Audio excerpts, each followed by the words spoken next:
counts. 3 and go. Hi everybody, welcome back to The Limit Breakdown, where we break down the latest in TV, movies, and everything going on in entertainment. I'm your host, Migs. I'm Sid. Alright everybody, we're going to be doing our retro breakdown, where we're going to be breaking down a cult classic movie. Our movie of choice for today is going to be Bloodsport, starring Jean-Claude Van Dam.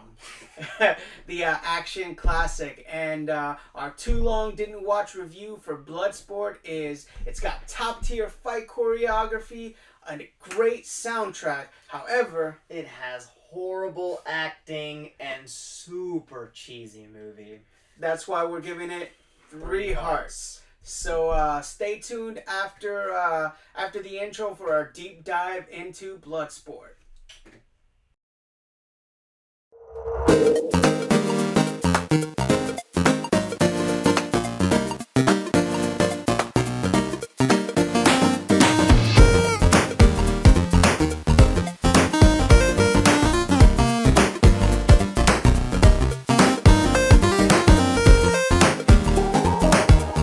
Everybody to The Limit Breakdown. Today we're going to review Bloodsport featuring Jean-Claude Van Dam. This action this action movie was, I think it's like for all the guys out there, like you just want to sit around, turn off your brain and watch an entertaining movie. And I loved it. The only reason I'm giving it a 3 hearts is because it's not... From a movie perspective, it's not actually good, but it's just entertaining. And from like a guy's, I guess, fighting perspective, I just think it's entertaining. So look, all right, this is one of my favorite action movies of all time.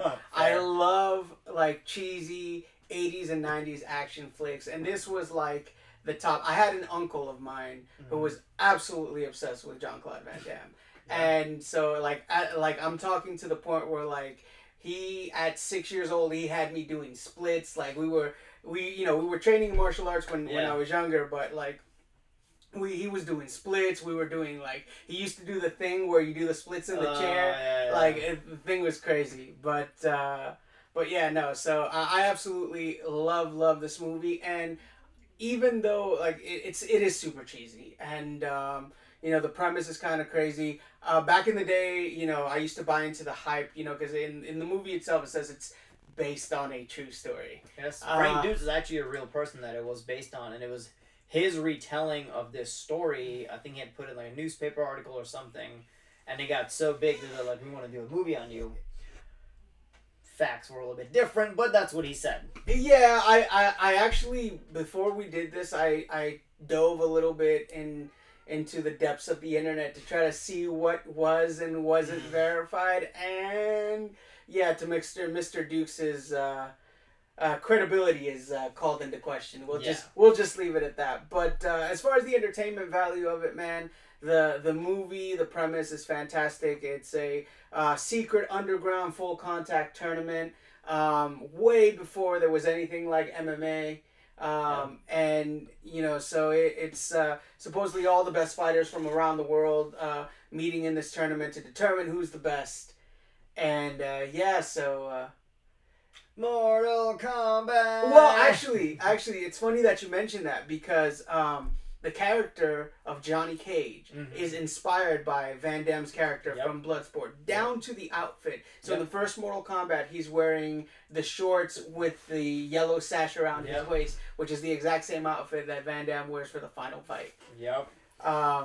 So he inspired Johnny Cage, and of course Johnny Cage is famous for the split kick to the balls, so which is featured in this film. Yeah, he does a lot of splits. He does the chair split in this movie where he's like... Yeah, no, and that's one of my favorite action sequences too. Is when he's fighting the big sumo wrestler. That's Chung Li. Bolo Young is Chung Li. Yeah, no, you're talking about the other guy. Oh, okay, yeah, the sumo wrestler guy. Gotcha, yeah. So like he's fighting him, and the guy comes into charge, and Van Damme goes into the split, and then does the nut punch, and then the guy's just like sitting there, and he just stands up and pushes him over. The guy falls. Yeah, it's I've seen this movie way too many times. No, that's good. So the opening fight scene of the movie, the first fight that happened, Jean-Claude Van Damme's character, Frank Dukes, comes in. He's understanding what's going on, and he's like, okay, it's contact sport, whatever. And they see that there's a fight going on, and I think it was Bolo that was fighting the first fight, and then the other fighter like falls, and he's like, take him out, it doesn't matter. And then he understands that this is a full contact. If you die sport. And they do not care. And he's like, all right, this is a serious thing now. Well, so there, Bolo Young, who is his nickname is the Chinese Hercules. Yep. Right. He's massive. He's done quite a few other films. Most famously, what was it? Enter the Dragon. Enter the Dragon with Bruce Lee. Yep. And he did a bunch of other films with Van Damme as well. Mm-hmm. But he is known very well for his role as Chung Li. Mm-hmm. And he is just absolutely massive and vicious in this movie. There's the one scene. Well, before we get to the actual tournament, I want to talk about the opening sequence where the premise is Frank Dukes is taught martial arts by his sensei, Senso Tanaka. Yeah. Right? And he's a Japanese man living out in California, and he's trying to train his son. His son goes and fights in a kumite and dies. Right? So then Frank is like, hey, let me fight in place of your son. Teach me your ways, basically. And he does. And then that whole montage of him training and all that stuff, the getting stretched from the tree thing. Reminded me kind of the whole, to an extreme level of the Karate Kid, when he starts when Mr. Miyagi finally starts training him, and he's doing the kick. It reminded me very similar of that. So yeah, it was that training montage was ridiculous. So yeah, no, and it's just the learning how to fight blind, which comes in later in the movie, and then of course he goes in. And all these fighters have invitations, so he goes into the fighting arena, and they're like, "Hey, let's see your invitations." And the guy looks at him, and he goes, "It says he represents the Tanaka clan. You don't look like a Tanaka."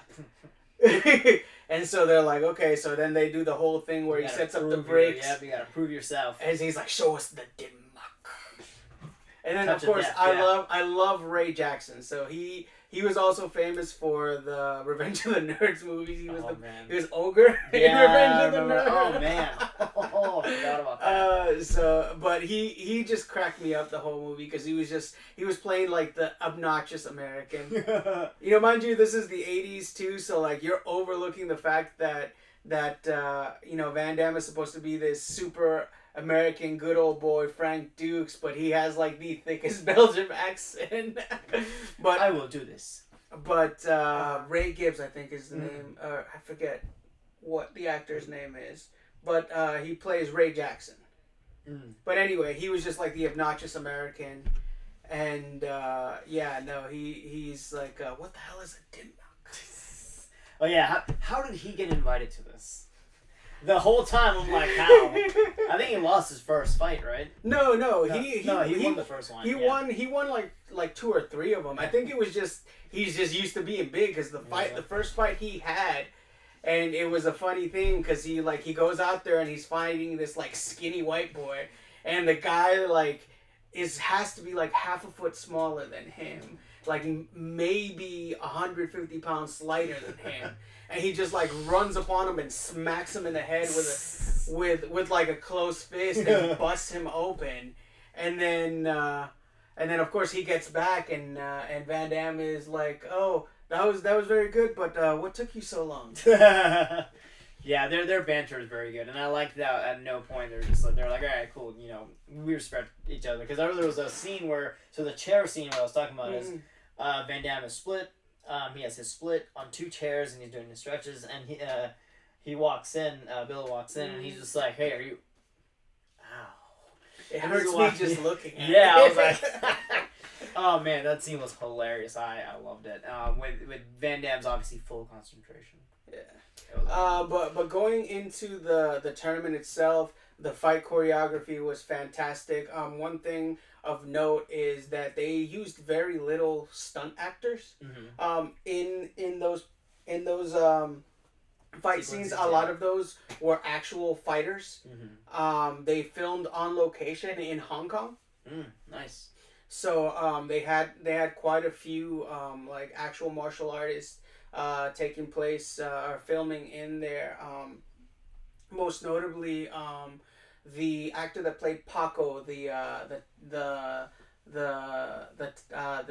kickboxer, the Thai fighter. Yeah. He's actually like a kickboxing champion. Oh wow. Yeah. So he's pretty legit. And like I said, all of the choreography, all of the fights were super clean. There were just so many funny movements, so many cheesy one-liners. You know, Bolo Young, after they do the break thing, you know, looking at Van Damme going, very good, but break no hit back. Like classic. Didn't so from Bruce Lee says that in Enter the Dragon. Yeah, he goes up and he hits the board and he's like, boards don't hit back. Yeah. Yeah, it was pretty funny. So yeah, so that was another cool scene was the whole when he jumps in the air and stomps on him and like breaks his neck. Oh yeah. Copy and paste from Bruce Lee's Enter the Dragon. Yeah. So I guess they were playing a little homage to him. And there were some pretty graphic scenes too. Oh, the one fight with Bolo Young where he's fighting Paredes, the Brazilian guy, and he breaks his leg, and you see the leg split. Oh, that was the first time I saw it. Like even now, I mean, you can tell like it's special effects, and it's not as realistic looking anymore as it was. But even then, like just the quick little glimpse that you get at it was good. Yeah. What was that one scene where he like looks at him and goes, oh yeah, the African guy where he's like, and then he does like a barrel roll and kicks him in the chest right off the stage. Oh man, that was hilarious. It was a lot of scenes like that where you're like, that should have happened. Yeah, the soundtrack is absolutely hype. The fight for Survive, Kumite, Kumite, Kumite. Yeah, that was like super iconic. Os. Yeah, and then of course you got the final fight with him and Chun-Li, and then like the 30,000 spin kicks in the air. Oh my god, it was it was very on honesty, as cheesy as that was, anytime I imagine that I would ever get into like a bar, I hope I don't, but if I do imagine getting into a fight, I hope it's like that where I'm like, and then like I'm beating the guy and then like he throws something in my eyes and I'm like, oh no, I have to fight blind in my senses. Yeah, in real life I'd get my ass handed if I covered my eyes like there were other silly aspects of the movie. I thought the whole CIA or U.S. Army intelligence, whoever they were, chasing after him. That was absolutely, and one of Forrest Whitaker's very early roles. This is a very young Forrest Whitaker in there. And then the subplot with the love interest, with the journalist, with the reporter. I want to cover the Kumite for what it is. And she like sneaks herself in. And she's like, oh. And her first glance at it, she's like, oh my god, this is so horrible. And Jean-Claude Van Damme's like, yes, that's why I told you not to do this. Because, Just like describes it as like, it's like a cockfight with people. It's like, yeah, that's what it is. It's full contact. Yeah. But overall, I love this movie. Very entertaining. If I have nothing to watch, or if I have some people over like we don't want to watch, grab a few beers, watch this movie. You're gonna have a great time. Yeah, it's super hype. Like I said, it's not high class cinema, but it's definitely entertaining. Like I said, it's one of those typical guy action classic movies, and it's one of my absolute favorites. So Fun fact, off topic. Did you know Jean-Claude Van Damme speaks 6 languages fluently? I did not know that. Yes, fluently. I was like, dang. So not only is he a phenomenal action star, and he actually does know martial arts. It's not that he does know martial arts. Yeah, he's like he's fluent in 6 languages. That's ridiculous. I did not know that. Yeah. I know Bloodsport was the big role that launched his career. Oh yeah. 100%. And after this, he had a couple of more cult classics. classic movies. Like Kickboxers, kind of on the same lane. Man, it's been a while since I've seen that one. Yeah. But this is gonna be a new segment that we're trying. We're gonna be reviewing some older films. So not all of them are gonna be action, but I'm thinking we're gonna do quite a couple of them. I would like to do Rumble in the Bronx is another one of my favorites. Oh man, with Jackie Chan. I love me some Jackie Chan. So if you guys have any ideas for some cool retro movies that you'd like to for us to review, let us know in the comments. We'll definitely review it if you comment on it. Oh yeah, definitely. So thanks a lot for tuning in, and catch us next time. On that, thank you guys for watching. Don't forget to like, comment, subscribe to the video. Check us out on all of our different podcast platforms, on here on YouTube, on TikTok, all the other things. So we appreciate you guys. Thanks for tuning in, and we will catch you next time with our next review.